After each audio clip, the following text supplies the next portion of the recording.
Hello, ladies and gentlemen. This is Eddie Marcus here again. Now, I want to talk to us. We are all human beings. And if I ask you the question, male, female, Americans or otherwise, straight or gay, tall or short, fat or skinny, old or young, what is it as individuals each of us most crave? Now, even in our differences, in our cultures, I would tend to believe and accept the fact that those things that are most craved for us as individuals are common amongst us. And I personally believe, without doubt, that it is survival. I mean, if you hold your breath for a minute or two and you think that something might be happening, you'll be gasping right fast trying to get that other breath going because you don't want anything to happen. And you stay out of many dangerous situations, most of us, because the fear that something might happen that we don't really want to happen. So what is most, I think, common amongst us and most sought after is survival. Now, if we could have our needs and our wants and our desires met, now that would seem like a dream come true. But somehow I heard that all of these things could possibly happen. But when we come down to survival, those things that are common amongst us that each of us want so bad, what would they be? Other than those things that have already been given to us, like the body structure and the design, and that has already been done to a certain degree. But there are other things that are essential that are left in our hands, how we want to do it. And that would include, not limited to, food. Every human being on the face of the earth, not all of us live off air. We want food. There's not a person on earth that does not require food to live. And shelter. Well, even back in the day before we had houses and things, we had caves and holes. We needed some shelter.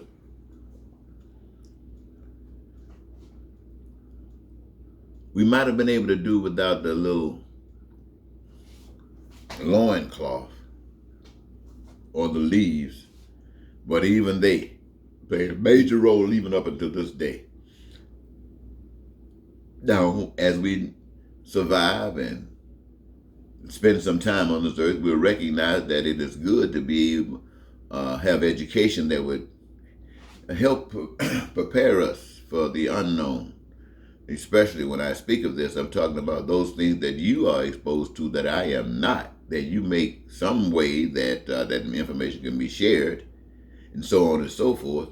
And so we're educated by what each of us find ourselves engaged in doing every day, and we share that information with one another. Wow. So education is not bad at all. It could save us some trouble by learning from the experiences of others.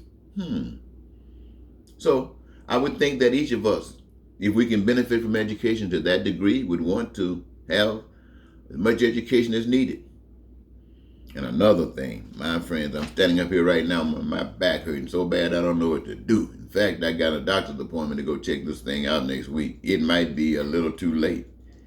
But just think about it, I can still go. And think about those who have perhaps found themselves in a situation maybe leading up to something like this, but had the wherewithal to go a long time ago. And if there's some danger threatening, perhaps cut it off. While the rest of us maybe have to just go through what we have to go through. So when we think of that, we want to move around and we think about some of the other things that have come up in our imagination, like transportation, the infrastructure, how we're going to, all of these things, ladies and gentlemen, all of these things. Now, not all of them are necessary for each of us, but there are some that are common amongst every last one of us. But the abundance of the things that exist, we can choose from as we have a desire to do so. And when I think of this, ladies and gentlemen, and I see this, I see all the people. We're not just here. I see this big old earth able to hold all of us. I see every last one of us that's living, breathing, got all these functions going on. So the power that is responsible for all of that is responsible also to provide for us that which is coming amongst us, that which we need, want, and desire. But you have to say, all of us think like that. But we come up with situations of how to achieve that. In no way that any of us have come up with works for all of us. And so when we continue to do these things as if it doesn't matter, it becomes normal. It really doesn't matter to those who don't know any better. But when someone knows better, you know, because they stand up and tell you that they know. And this is what I'm trying to say to all of us as human beings. Ladies and gentlemen, I just described to you what the power that we can't see, that I call God, has prepared that we might all enjoy. But it's not just going to happen. We got to want that. We got the capabilities. All of us, each of us got a gift that we can participate in the creative process of all the things that do exist. That makes us part owners. We don't owe anything to anyone except to one another. That is our gift of service to one another. And that is us being obedient to the purpose for our existence. We are part of creation, to create. But when we've been hijacked, there's also another message that goes around that's contrary to this. And this is why the earth is like it is today. Evil runs the show. You remember a few years ago, ladies and gentlemen, they had presented before you, the American people, two people, Ms. Clinton and Donald Trump. Now, each of these people were indicated to America and the people of America as some evil people, some low-down, smart, dirty, tricky people. Each of them were presented to us like that. Now, the truth of the matter, we didn't choose these people. These people were chosen for us by people with power, people with money. They chose Ms. Clinton and they chose Donald Trump to put before us. They knew Donald Trump was evil. They knew he was no earthly good. Now, Ms. Clinton, we don't know as much about some of us don't know as much about Ms. Clinton as others. But we got the information and it wasn't argued. So we had before us two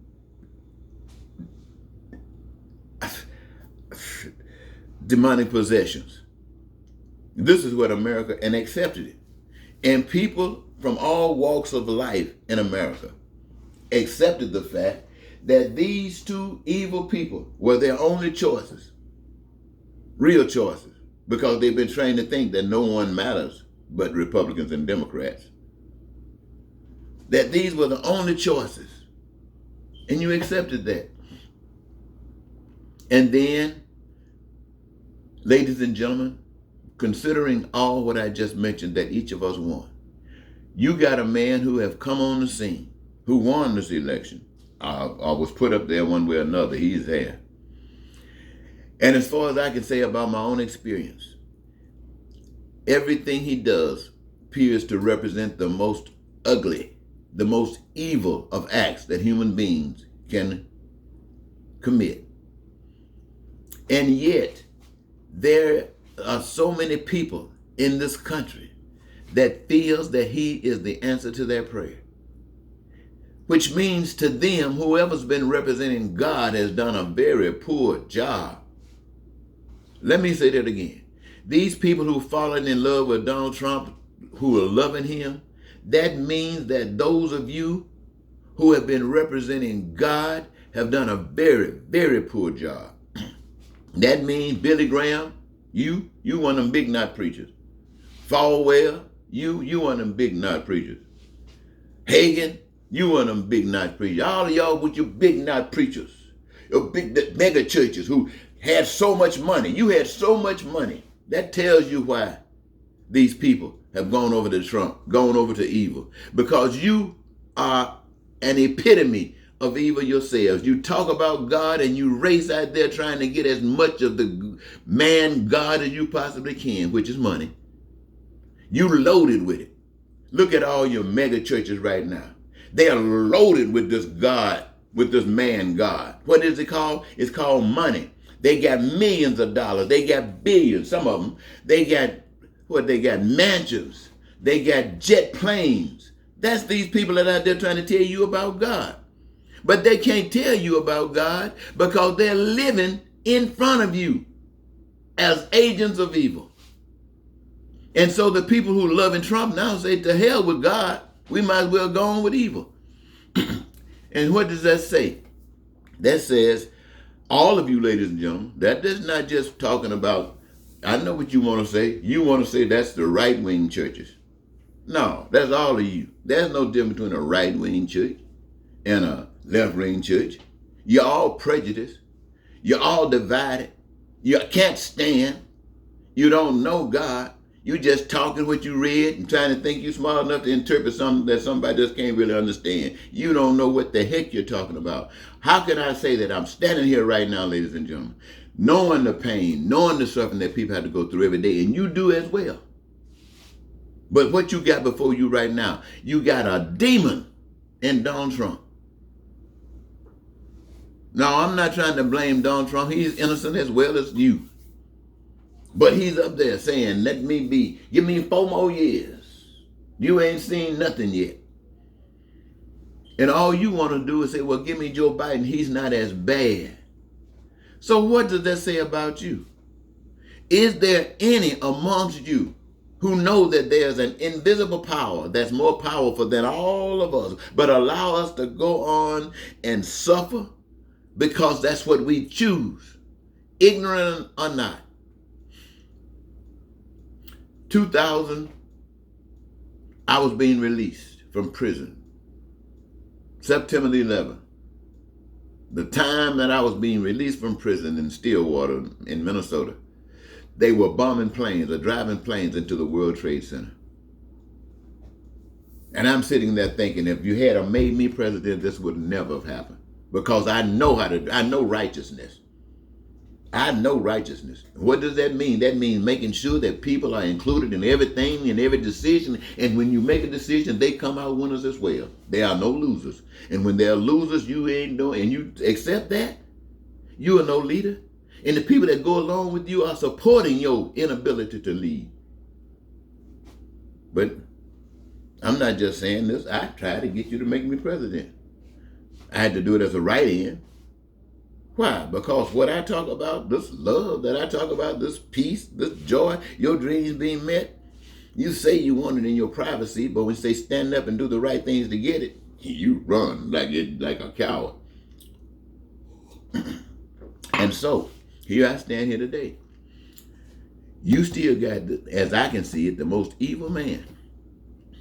And I come before you and tell you, well, based upon how humanity works and how the psychology works, there's no way you're going to choose. The only way you would choose God right now over this political process if the whole doggone earth caught a fire. The whole earth caught a fire and you thought your flesh was going to get burned up. Then Republican and Democrat wouldn't mean nothing. You'd be calling on God, help me Lord, help me Lord, help me Lord.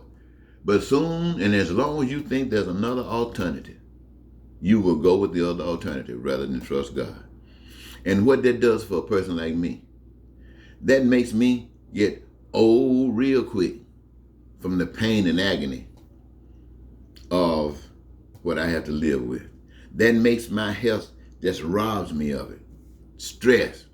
Why? Because of my suffering about the pain that you go through. I age real fast. Because I can't relax and be joyous and thrilled with what I see what's going on. And I haven't joined on some bandwagon going to tell you that this system is absolutely fantastic or tell you that this system is disgusting while I walk around and try to get as much money out of it as I possibly can. I'm telling you this system is disgusting because you, my friends, are suffering. I'm not talking about my suffering, even though I'm one of you suffering as much as you or more. This system is from the pit of hell because you can't pay your bills. You work stacking shelves, frontline workers, and you got to struggle. You got to go into debt to borrow to get a house. You got to go into debt to borrow to get a car. You got to go into debt and borrow just to get your kids in school. You got to go into debt and borrow, and you'll never get out of debt if you get sick just to get some health care. Oh, my friends. Oh, hell no. This is hell.